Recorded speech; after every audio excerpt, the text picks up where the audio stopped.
Хай, шинэ 7 хоног эхэлж байна. Хүүгийнхээ цэцэрлэгийн ямыг бэлдээ. Хүү маань бараг 3-7 хоног амарч агаад өнөөдөр л цэцэрлэгтээ явж байна. Яг Монголдо бол 2-7 хоног амарсан. Тэгээд ирэх очих зам гэлтгсээр хагаад нэлийн удаан цэцэрлэгтээ яваг болохоор одоо багш нараа мартсан байх гэдэг байхгүй юу? Хүүгийн цэцэрлэгээс юм хүнжил гуйцсан. Бүх хүүхдүүдэд яг ижлэхнэр өгдөг байхгүй юу? Тэгээд сар болгон эцэг эхчүүд нь гэртээ нэг удаа авч очоод тэгээд даавнуудыг нугаагаад тэгээд хатаагаа тэгээд буцаад нэгдүгээр өдөртөө авчиж өгдیں۔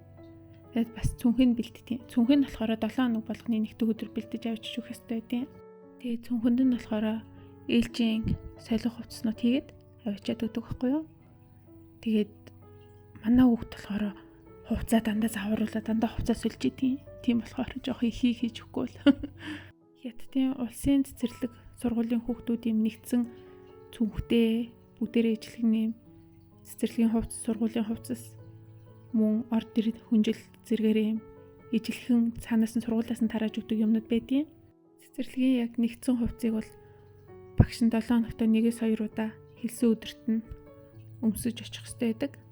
Гэтэ бусад өдрөөр ч бас хамаагүй өмсч болно л доо. Хятад ч ер нь өөрөө коммунист орон тийм анги давхрахгүй нийгэмтэй гэж ярьдаг. Тийм болохоор ингээд ийм цэцэрлэгийн ч юм уу эсвэл ингээд сургуулиас нь хүүхдүүдийг ийм одоо юу мөрчиндээ жоохон зиндархал үсгэх тийм үзлийг бол огт цаашаадаггүй. Гэхдээ цэцэрлэгийн одоо энэ нийтийн хэрэгслийг цэцэрлэгээс нь үнгүү өгöd байгаа юм шиг л тий.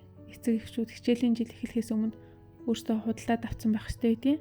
大家好，我今天的小小播报员语课，今天是2024年7月29日，星期一，天气多云。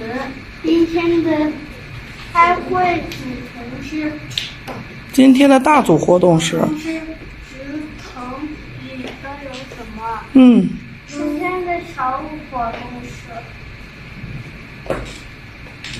原木上的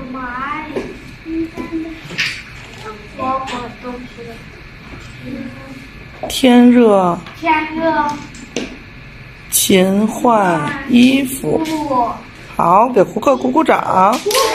Хүүгийн маань цэцэрлэгийн төлбөр сарын 800,000 төгрөг байдаг. Тэгээд багш нь хэлэхдээ болохоор манайх чи юм улсын цэцэрлэг болохоор огтхонч ашигын зорилготой биш. Тэгээд энэ одоо хүүхдүүдийн төлбөр нь нийт зардлынхаа 30-50%-ийг л нөхөж чаддаг гэж байгаа байхгүй. Тэгэхээр бүр айгүй баваад тэгээд усаас үлдсэн одоо зардлыг дааж явдаг. Тэнгүүтээ цэцэрлэг дээр нь бас хүүхдүүдийн сонирхол хобби хөгжүүлэх тийм нэмэлт ангиуд хичээлдэг.